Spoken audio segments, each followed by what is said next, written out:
I'm a baby boomer. I was born just after the war. We've probably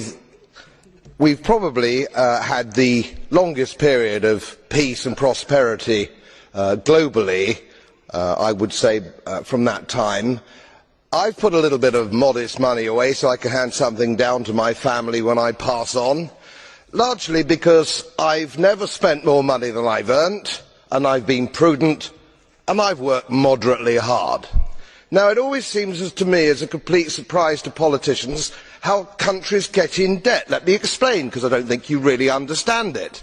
It's because politicians consistently spend more money than they raise in taxation, more money than they can possibly raise in taxation, most of which, in point of fact, they actually waste.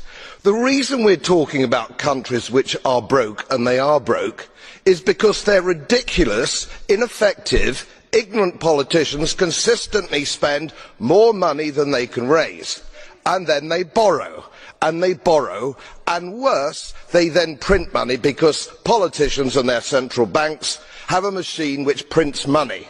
You do that as a private citizen, and it's a criminal offence. You would go to prison for doing that, and politicians and their central banks do it all the time.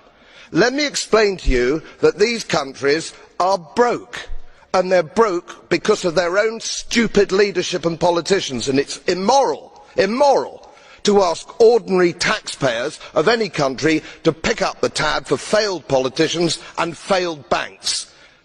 They are defaulted, they're broke. For God's sake, let's all of us admit it.